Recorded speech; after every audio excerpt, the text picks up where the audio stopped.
Hello everyone. आज हम बात करेंगे एक बेहतरीन किताब जिसका नाम है द मिरेकल ऑफ ग्रेटिट्यूड। इस बुक का मूल मंत्र है नो वाद विवाद, ओनली धन्यवाद। और एक नए लेसन के साथ इसकी शुरुआत करेंगे जिसका नाम है कृतज्ञता का एहसास। कृतज्ञ और प्रसन्न हृदय से की गई पूजा ईश्वर को सबसे अधिक प्रिय है।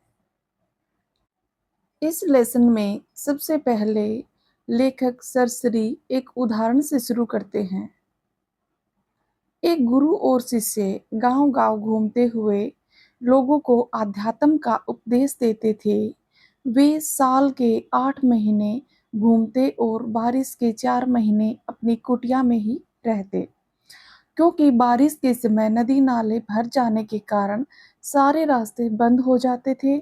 आज भी कई साधु सन्यासी 4 महीने के लिए एक स्थान चुनकर रुक जाते हैं, जिसे चतुर्मास के नाम से जाना जाता है।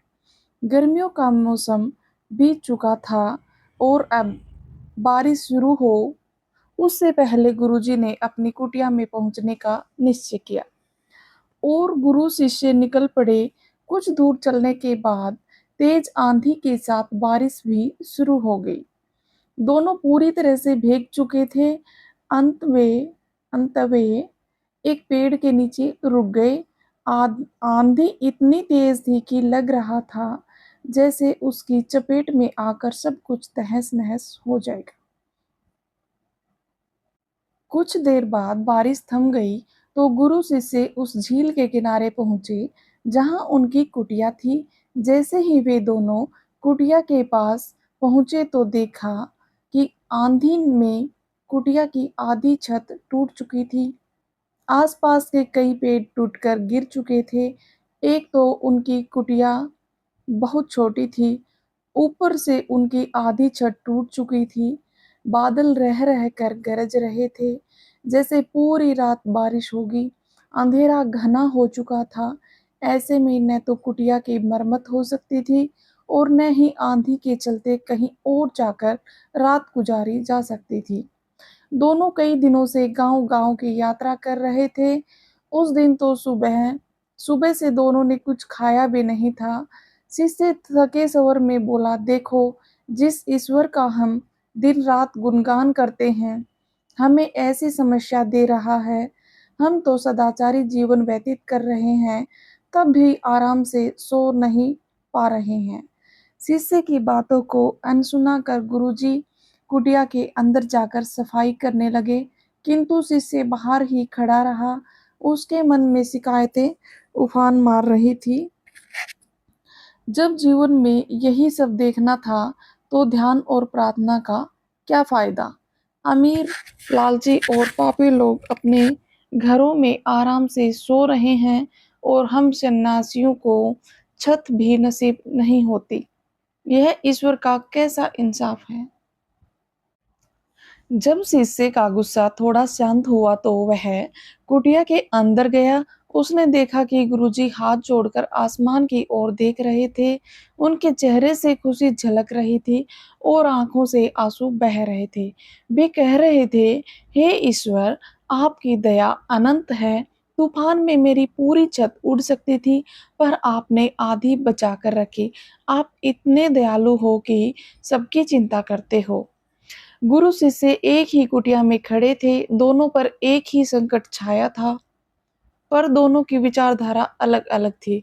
गुरु धन्यवाद और आनंद से भरे थे, जबकि शिष्य शिकायत और असंतोष से व्याकुल था।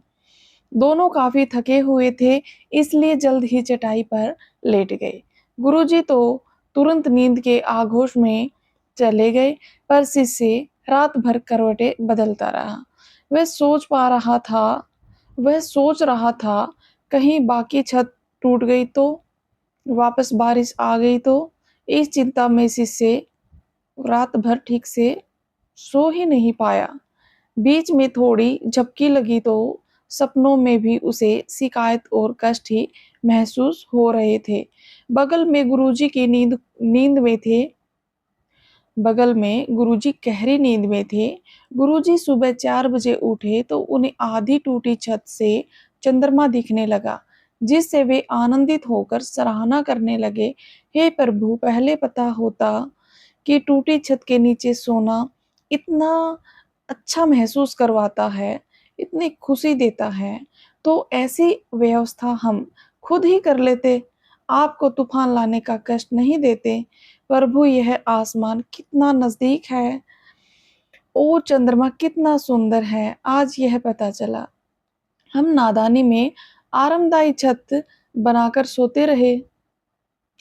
जो इंसान ऐसी नकारात्मक परिस्थितियों में भी न डरता है, न शिकायत करता है और न ही विचलित होता है, उसे कभी कुछ बुरा हुआ या होगा का विचार ही नहीं आता, बल्कि उसके अंदर से प्रार्थना के भाव उठते हैं।